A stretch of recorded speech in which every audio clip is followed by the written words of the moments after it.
السلام عليكم ورحمة الله وبركاته. اللهم صل وسلم وبارك على سيدنا ومولانا محمد وعلى آله وصحبه أجمعين. ازيكم حبايبي؟ عاملين ايه؟ يا رب تكونوا بخير. النهاردة بقى قلنا نعمل أي حاجة كده ندلع الولاد.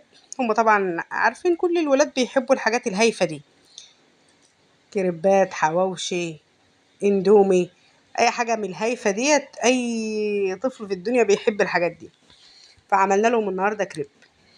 هحمر البانيه، موضوع سهل جدا مفيش فيه اي حاجه. نحمر البانيه وبعد كده هقطعه، بعدين هجيب العيش الكريب ومعايا الصوصات بتاعتي، الصوصات اللي انت حباها. انا هحط مايونيز ومستردة وكاتشب.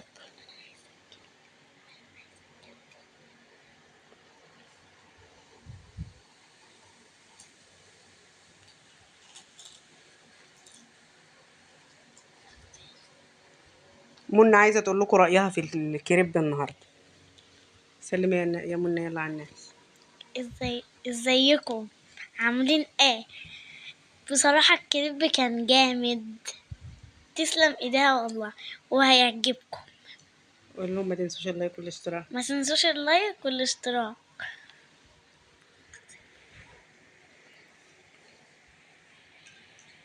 ما تزعلوش منى واشتركوا في القناه.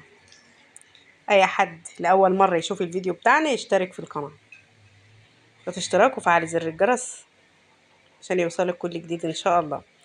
هنا معايا فردت العيش على صينيه كده او اي حاجه، اي حبه تفرديه افردي، المهم يبقى مفرود قدامك عشان هدهنه كله بالصوصات بتاعتي.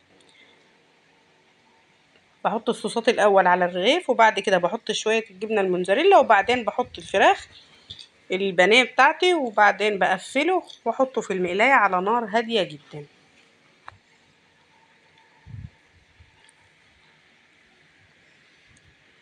هنا دي اول حاجه نزلت بها المستردة، هفردها على الرغيف كله.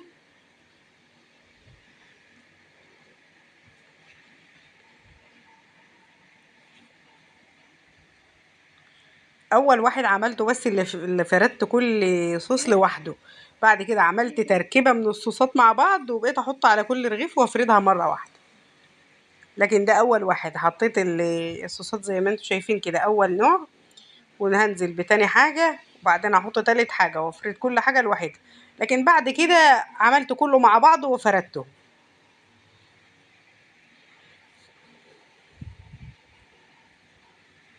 وما تعملي في البيت موفر جدا، احسن ما تشتريه من بره.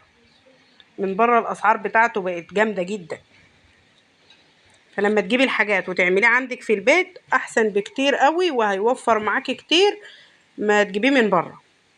هنا نزلت بالمايونيز، هفرده برضو زي ما فردت المستردة. بعد كده هحط كاتشب،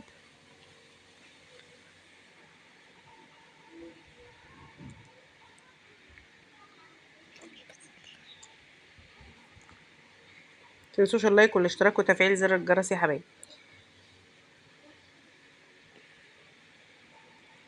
انا فردت على الرغيف كله اهو.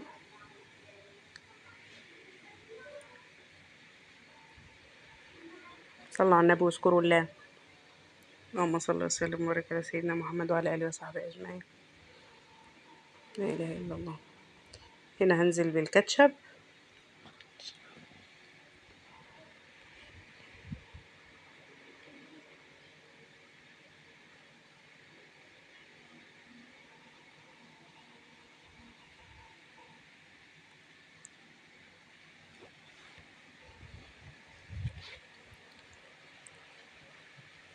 هحط الجبنه وبعدين هحط الفراخ وهقفله. انا مش مسرعه الفيديو عشان الناس اللي بتقول لي ما تسرعيش الفيديو، انا عامله لك خطوه بخطوه ومفيش اي تسريع، راحه خالص اهو مفيش اي حاجه. احط كميه الجبنه بتاعتي وبعدين هنزل بالفراخ وهقفل الرغيف.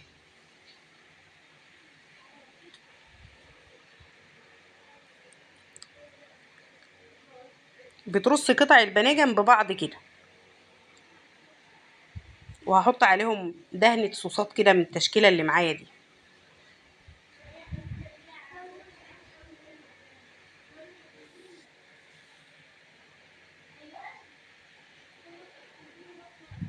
هقفله طبعا، مولعه المقلايه بتاعتي ومهديه النار خالص، وهتسيبيه لحد بقى ما يستوي براحته. بتقلبيه على الجنب ده شويه وعلى الجنب ده شويه. انا عندي ولادي بيحبوه متحمر، يعني تحمريه زي ما هتشوفيه معايا. حابه تخليه يبقى لونه اللي هو اللون الذهبي الاصفر الخفيف ده، عادي مفيش اي مشكله. توصلي اللون ده وبتشيليه. الفراخ معاكي مستويه والعيش مستوي وكل حاجه مستويه معاكي زي الفل. كده خلاص اهو. احطه بقى، ولعت على النار.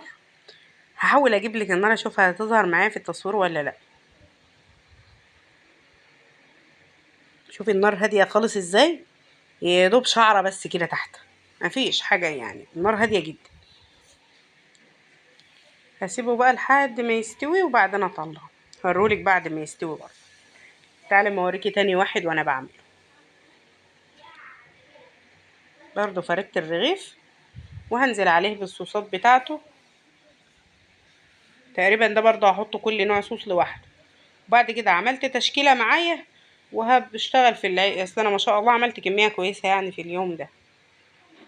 النهارده اقصد، النهارده الخميس. يوم الخميس ما بحبش اطبخ بصراحه، بحب امشيها يوم نعمل لهم حواوشي، اعمل لهم كريب، اعمل لهم يتعشوا اندومي اللي هم حابين.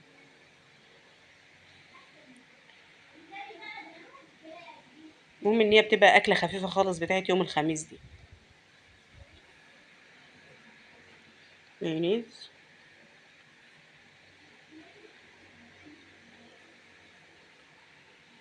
هنا خلصته، جبت لك شكله بعد ما خلص اهو.